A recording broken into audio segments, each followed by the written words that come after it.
خدا کے کلام کی سچائی سے جڑنا، اسے اپنی زندگی پر لاگو کرنا، کیونکہ وہ جانتا تھا کہ مسیحی جو کریتے کے معاشرے میں رہتے ہیں وہ اتنے زیادہ متاثر ہوں گے، بہت زیادہ متاثر ہوں گے کہ بہت پہلے آپ مسیحی کو غیر مسیحی نہیں بتا سکیں گے۔ اب ہمارے دور میں اس کا پیغام کیا ہے؟ کیونکہ ہم ایسی ثقافت میں رہتے ہیں اور ہم ان چیزوں کو بیان کرنے کے لیے بہت سے دوسرے الفاظ بیان کرتے ہیں جو ہمارے ارد گرد چلتے ہیں، جو قوانین منظور ہوتے ہیں اور جو رویے لوگ رکھتے ہیں، ان کے غیر اخلاقی رویوں اور اعمال کے ساتھ ہم کس طرح زندگی بسر کرتے ہیں، اور پھر ہم سوچتے ہیں کہ چرچ کا ہمارے معاشرے پر اتنا اثر کم کیوں ہے۔ اس کا اس حقیقت کے ساتھ تعلق ہے کہ ہم نے خدا کے کلام کے اصولوں اور تعلیمات کو مضبوطی سے دیکھا، سنا، مضبوطی سے اس پر قائم رہے اور پھر ہم نے اسے چھوڑ دیا۔ اب آپ عملی طور پر بولتے ہیں، پھر ہم اس سے کیسے جڑے رہتے ہیں؟ میں 7 باتیں بتاتا ہوں کہ خدا کے کلام پر آپ کیسے قائم رہتے ہیں، آپ خدا کے کلام سے کیسے جڑے رہتے ہیں، آپ اسے اپنے دل میں، اپنے دماغ میں، آنکھوں میں اور اپنے ہونٹوں پر کیسے رکھیں۔ ٹھیک ہے، 7 چھوٹی چھوٹی باتیں ہیں۔ پہلی بات ہے، اسے غور سے پڑھیں۔ اسے جلدی جلدی نہ پڑھیں بلکہ اس پر دھیان دیں اور اسے غور سے پڑھیں کہ یہ کیا کہتا ہے۔ روزانہ اس پر غور کریں، اسے غور سے پڑھیں، روزانہ اس پر غور کریں، یہ واقعی کیا کہتا ہے، میں اس سے کیسے نمٹ سکتا ہوں، خدا اپنے اور میرے بارے میں کیا کہتا ہے۔ تیسری بات، اس کا سنجیدگی سے مطالعہ کریں۔ یہ صرف ایک کتاب نہیں، سنیں، آپ کو کیوں لگتا ہے کہ کسی نے اس کو مقدس کتاب کہا؟ کیونکہ یہ پاک خدا کی طرف سے ہے، اس لیے یہ پاک ہے۔ ہم اسے غور سے پڑھتے ہیں، روزانہ اس پر غور کرتے ہیں اور پھر آپ غور کریں، سنجیدگی سے اس کا مطالعہ کرتے ہیں۔ ہم سنجیدگی سے مطالعہ کرتے ہیں اور پورے دل سے اس پر ایمان رکھتے ہیں، ہم اسے دل سے مانتے ہیں، ہم اس کی مکمل پابندی کرتے ہیں۔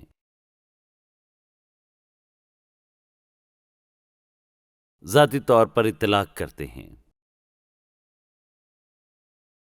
اور اعتماد کے ساتھ اس کی شراکت کرتے ہیں۔ اب اگر آپ میری بات غور سے سن رہے ہیں تو یقیناً آپ کو پتا ہوگا تو نمبر 1 کیا ہے؟ اسے غور سے پڑھیں۔ نمبر 2، ہم روزانہ اس پر غور کرتے ہیں۔ نمبر 3، سنجیدگی سے مطالعہ کرتے ہیں۔ نمبر 4، دل سے اس پر ایمان لاتے ہیں۔ نمبر 5، لگاتار فرمانبرداری کرتے ہیں۔ نمبر 6، خود پر اس کا اطلاق کرتے ہیں۔ نمبر 7، اعتماد کے ساتھ شراکت کرتے ہیں۔ اب دیکھیں، جب آپ کلام پر قائم رہتے ہیں تو پھر کیا ہوتا ہے؟ آپ کی زندگی بدل جائے گی۔ آپ وہ نہیں کر سکتے جو آپ بس کہتے ہیں، اور یہ کہ اس دوران آپ گناہ میں بھی رہیں، یہ نہیں ہو سکتا۔ تو آپ نے اتفاق کیا کہ اسے تھامنا ہے اور اس کے ساتھ جڑے رہنا ہے، اسے اپنی زندگی کا حصہ بنانا ہے، اور یہ باتیں انتہائی ضروری ہیں۔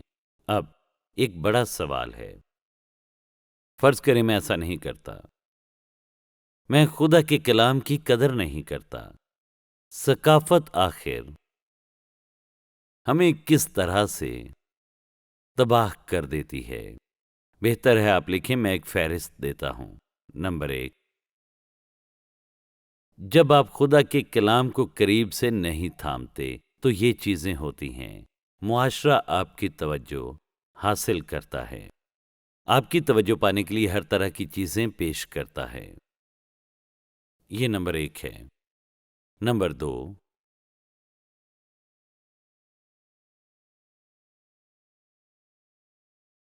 آخر وہ آپ پر اثر انداز ہونے لگتے ہیں، کیونکہ آپ سنتے رہتے ہیں، دیکھتے رہتے ہیں، تو وہ اس سے آپ کی توجہ حاصل کر لیتے ہیں، پھر وہ آپ کی سوچ پر اثر انداز ہوتے ہیں۔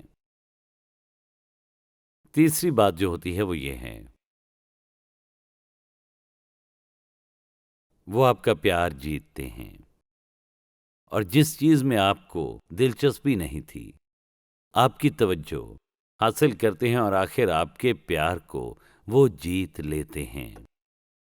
ایک بار جب پیار کو جیت لیتے ہیں، پھر اگلی بات یہ ہوتی ہے وہ آپ کی سمت کا پھر سے تعین کرتے ہیں۔ پہلے آپ روحانی چیزوں پر تھے، لیکن اب آپ کی توجہ ارد گرد کی ثقافت پر زیادہ مرکوز ہوتی ہے۔ دوسرے لوگ کیا سوچتے ہیں، وہ کیا کہتے ہیں، وہ آپ کی توجہ کی سمت متعین کرتے ہیں۔ پھر آپ کو احساس ہونے سے پہلے آپ کی گفتگو پر حاوی ہوتے ہیں۔ معاشرہ آپ کی گفتگو پر حاوی ہوتا ہے۔ یہ فلمی ستارہ کون ہے، بال پلیئر کون ہے، اس نے کیا پہن رکھا ہے، یعنی یہ تمام باتیں آپ کی سمت کا تعین دوبارہ سے کیا جاتا ہے، اور اس وجہ سے یہ دیکھتے ہیں کہ آپ کی بنیادی گفتگو کیا ہے۔ اگلی چیز جو ہوتی ہے، آپ جانتے ہیں کہ وہ کیا ہے، آپ کے لباس پر اثر انداز ہوتے ہیں۔ جس طرح آپ لباس پہنتے ہیں، میں مثال دیتا ہوں۔ دیکھیں، حال ہی میں ایک وقت تھا جب خواتین بلاؤز پہنتی تھیں، اور یہ بلاؤز دراصل ان کی اسکرٹ تک نیچے جاتا تھا، بالکل نیچے تک یہ ہوتا تھا۔ آپ جانتے ہیں میں کیا کہہ رہا ہوں۔ اب ہمیں ایک خیال ملا، کسی کو یہ خیال آیا کہ اسے یہاں سے کاٹ دیں اور اس کو تھوڑا سا نیچے کر دیں تاکہ آپ کا پیٹ بھی نظر آ سکے۔ کس نے کہا کہ یہ اچھا لگتا ہے؟ مجھے تو سمجھ نہیں آتی۔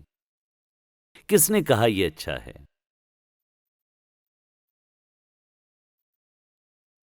اور یہ سب کچھ آپ کے ارد گرد ہو رہا ہے۔ ان کے پاس ہیرے اور تمام قسم کی چیزیں ہیں۔ اب جبکہ یہ مزاح کا خیز ہے، یہ المناک بھی ہے۔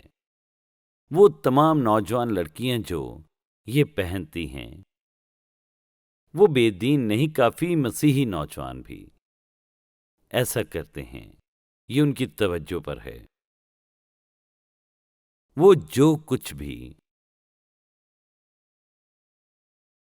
پہن رہے ہیں، وہ اس کو کم سے کم کر رہے ہیں۔ وہ اپنے بلاؤز کاٹ رہی ہیں۔ وہ کیوں کرتی ہیں؟ میں بتاتا ہوں۔ کیونکہ انہیں لگتا ہے کہ وہ ایسا اس لیے کرتی ہیں کہ ایسا کرنا چاہیے۔ انہوں نے ثقافت کو اجازت دی کہ وہ ان کے لباس کا تعین کر سکے۔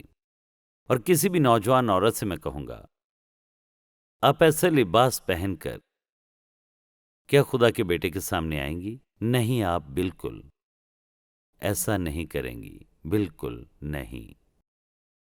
آپ ارد گرد لوگوں کو اس طرح سے لباس پہنتے دیکھ کر کیوں متاثر ہوتی ہیں، جو یقیناً بہترین ہونے سے بہت دور ہے۔ اکثر اوقات صرف یہ سادہ سی شائستگی ہے۔ میں سوال پوچھتا ہوں، مسیحی کے لیے آپ کیا دیکھنا چاہیں گے؟ آخر بدن کی روشنی کیا ہے؟ یہاں پر اگر آپ ایماندار کی زندگی بسر کرتے ہیں، وہ آپ کی آنکھوں میں دیکھیں گے محبت، خوشی اور اطمینان۔ اور میں صرف عورتوں کی بات نہیں کرتا، آدمیوں کے ساتھ بھی یہی ہے۔ یہ ہماری آنکھیں ہیں جو ہم چاہتے ہیں کہ لوگ دیکھیں، کیونکہ یہی ہم ہیں۔ ثقافت کو ایسا نہ کرنے دیں۔ سنیں، اس لیے اپنے دماغ کو جھوٹے خیالات اور عقائد اور طرز عمل کے نمونوں سے بچائیں، کیونکہ یوں آپ خدا کی نظر میں کمتر ہوں گے۔ دیکھیں، اگر آپ خود اعتماد ہیں تو آپ کو کچھ دکھانے کی ضرورت نہیں۔ آپ خود اعتمادی میں کمی کی وجہ سے دوسروں کی توجہ حاصل کرنے کی کوشش کرتے ہیں۔ اگر آپ ایماندار ہیں تو کسی کی توجہ پانے کی فکر نہ کریں۔ آپ غور کریں، وہ اسے آپ میں دیکھیں گے، آپ کی آنکھوں میں دیکھیں گے، آپ کے چہرے پر دیکھیں گے، آپ کی موجودگی کو محسوس کریں گے۔ ان کی توجہ حاصل کرنے کے لیے کپڑے اتارنا ضروری نہیں، لیکن ثقافت کام کرتی ہے، آپ کی گفتگو پر، آپ کے لباس پر اثر ڈالتی ہے، اور پھر موسیقی آپ کو متاثر کرتی ہے۔ وہ موسیقی جس طرح سے آج ہمارے پاس موجود ہے، اکثر اوقات شیطان کے کلیدی ہتھیار کے طور پر استعمال ہوتی ہے۔ اور وہ کیا کرتے ہیں؟ آپ دیکھیں، تمام قسم کی موسیقی ہے۔ کوئی کہتا ہے کہ یہ سب اچھا ہے، ہر کسی کے پاس ہر قسم کی موسیقی ہے۔ کیا یہ آپ کو خدا کی عبادت کرنے پر قائل کرتی ہے؟ دیکھیں، ہر قسم کی موسیقی ہر جگہ موجود ہے۔ یہ آپ کے لیے کیا کرتی ہے؟ وہ اس کے ذریعے آپ پر اثر انداز ہوتے ہیں۔ اگر آپ کو اچھا محسوس ہوتا ہے جذباتی طور پر، اس کا آپ پر اثر ہوتا ہے، لیکن اگر یہ آپ کے جسم میں اس طرح کام کرتی ہے کہ آپ کو جنسی رغبت محسوس ہو، تو میں آپ سے پوچھتا ہوں، یہ کہاں سے آتا ہے؟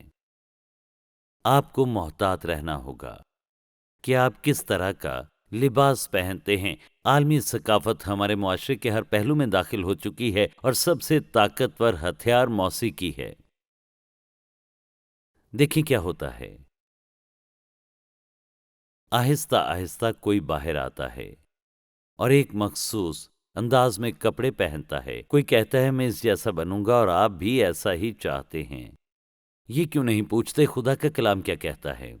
خدا کا کلام شائستگی اور ترتیب کے بارے میں کیا کہتا ہے؟ خدا کا کلام خدا پرست عورت یا خدا پرست مرد ہونے کے بارے میں آخر کیا کہتا ہے؟ وہ آپ کے دماغ کو جنسی اور غیر اخلاقی خیالات سے بھرتے جاتے ہیں، اور آپ کو پتہ بھی نہیں چلتا کہ ہو کیا رہا ہے۔ آپ وہی چیزیں کرتے ہیں جو آپ ٹی وی پر دیکھتے ہیں۔ آپ کی زندگی میں ہوس کا نمونہ اتنا مضبوط ہوتا ہے کہ آپ محسوس کرتے ہیں کہ آپ اس کی غلامی میں ہیں۔ کیا یہ دلچسپ نہیں کہ شیطان یہ خوفناک وعدے صرف اپنے آپ کو کسی ایسی چیز کی غلامی میں ڈھونڈنے کے لیے پیش کرتا ہے جس سے آپ نفرت کرتے ہوں؟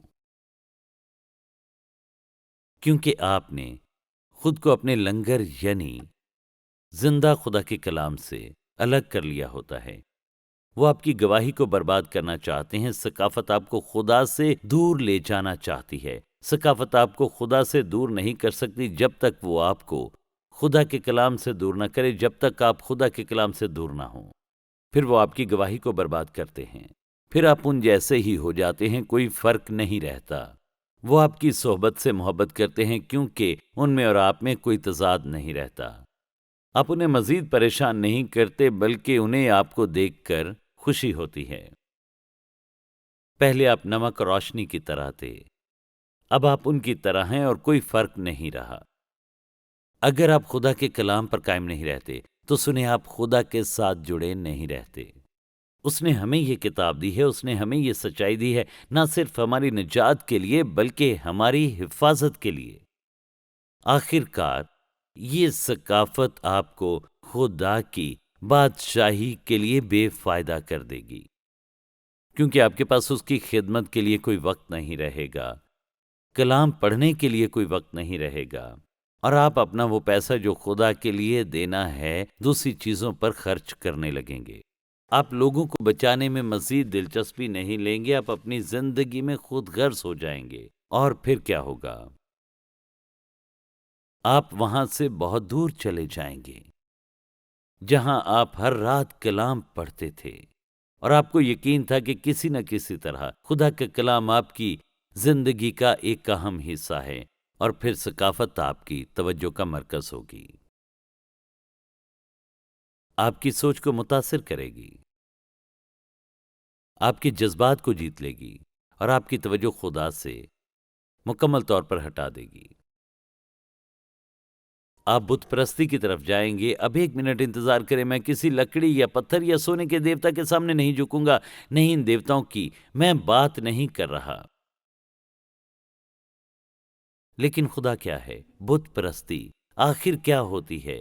غور سے سنیں، بت پرستی آپ کی زندگی میں ہوتی ہے جب کوئی چیز، کوئی شخص یا کوئی عمل آپ کے لیے یسوع مسیح کے ساتھ آپ کے تعلق سے زیادہ اہم ہوتا ہے، جب آپ خدا کے بیٹے سے زیادہ وفادار، زیادہ لگن، اس شخص یا چیز یا اس عمل کے لیے زیادہ پرعزم ہوتے ہیں، تو آپ بت پرستی کے مرتکب ہوتے ہیں۔ آپ نے ایک حکم کی خلاف ورزی کی، اور دیکھیں یہ کیسے ہوتا ہے۔ آپ ثقافت کو اپنی